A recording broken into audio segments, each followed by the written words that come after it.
USMLE team. Today I'm going to discuss about cryoglobulinemia. This cryoglobulinemia, if you know that this is very commonly associated with hepatitis C virus infection. So this is a very common question we get in our USMLE examinations. Very important topic. So let me start with this. A bit long, I shortened the video so that you can understand better. I discuss only important points. So let me start with this. Before starting, I request you to subscribe to my channel. Okay, let me start with this. Okay, it's characterized by the presence of cryoglobulins in the serum. This may result in a clinical syndrome of a systemic inflammation, most commonly affecting the kidneys and the skin, caused by cryoglobulin containing immune complexes. So it's kind of an immune complex reaction that is in the cryoglobulinemia. Close association between hepatitis C and the mixed cryoglobulinemia. This is a very common question asked in the USMLE examinations. You need to know. Okay, the type 1 cryoglobulinemia, there are type 2 and a type 3. So I've discussed very briefly so that you can understand. Just sit back and try to listen to my videos. Keep playing again and again. Okay, if I made any mistakes, please let me know. Okay. The type 1 cryoglobulinemia or a simple cryoglobulinemia is a result of monoclonal immunoglobulin, usually immunoglobulin M or less frequently G, A or light chain.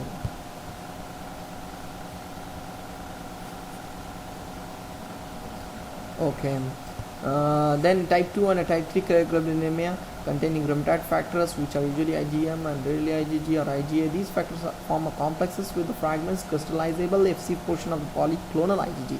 The actual RF, that is rheumatoid factor, may be monoclonal. Okay, the type 2 or 3 cryoglobulinemia represents 80% of all cryoglobulins.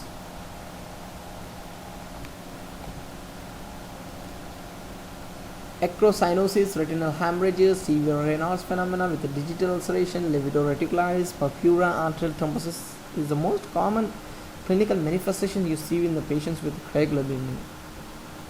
So think of whenever they give the history like this, so think of cryoglobulinemia. There are many manifestations because it's caused by there are many etiologies for this. So you see many systemic manifestations. So clinical manifestations associated with the type 2 or type 3. There's no need to remember for type 2 or type 3 cryoglobulinemia. If you remember in general cryoglobulinemia, what it is and what are the clinical manifestations, what are the diagnostics tests, and what are the treatment. That's very important rather than type 1, type 2, type 3.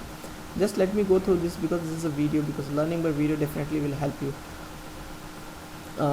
This type 2 and type 3 includes the involvement of the joint, the PIP, MCP, knees, ankles, fatigue, myalgia, renal immunocomplex diseases, cutaneous vasculitis, peripheral neuropathy.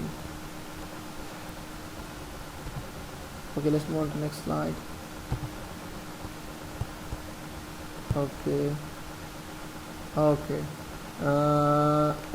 Erythematous macules, purpuric papules, as well as ulcerations are the skin manifestations that you see in the patients with the cryoglobulinemia. The more important finding is abdominal pain. Vasculitis of the small mesenteric vessels causes pain, abdominal pain. So the patient with the cryoglobulinemia presents with abdominal pain.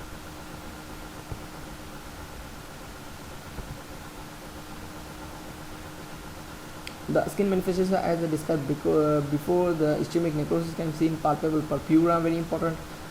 They can ask you sometimes what are the causes for a palpable purpura, which of the following is the cause for a palpable purpura. So you need to remember cryoglobulinemia can cause palpable purpura.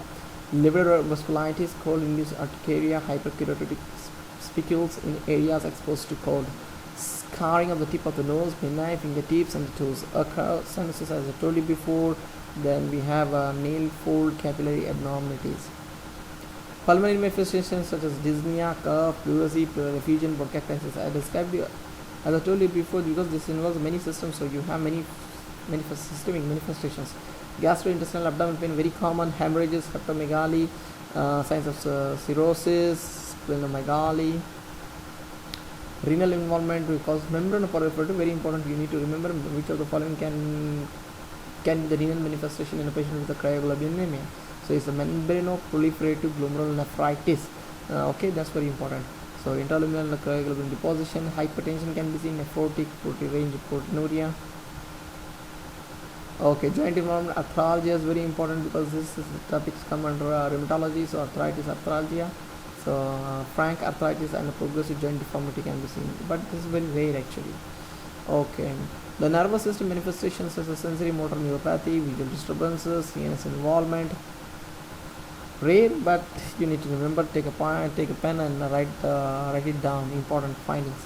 So the infection, viral infection, very common is hepatitis C. What you need to remember than other infections. There are plenty of causes for that, but I don't want to discuss about those things. There are vaginous granulomatosis, multiple myeloma, blah blah blah blah blah. There are many causes for that. Okay, evaluation. How do you do the test? The test, what you need to do is the evaluation of serum cryoglobulins. This is obtained in the warm tubes, and if it's a type 1, this tends to precipitate within 24 hours. If it's a type 3, then it takes up to 7 days to precipitate. So you also can do the urine analysis, abdominal. So the investigation depends on the cause of the cause for the cryoglobulin anemia.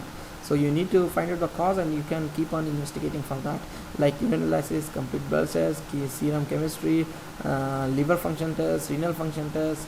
ANA is indicated upon clinical suspicion of underlying connective tissue disorder such as SLE or Sjogren syndrome. ESR, you can find out ESR. You can do complement evaluation like CH50, C3, C4. That's very important. Other like SPEP, that is a serum protein electrophoresis, urine protein electrophoresis to one of the multiple myeloma, vaginous granulomatosis, right?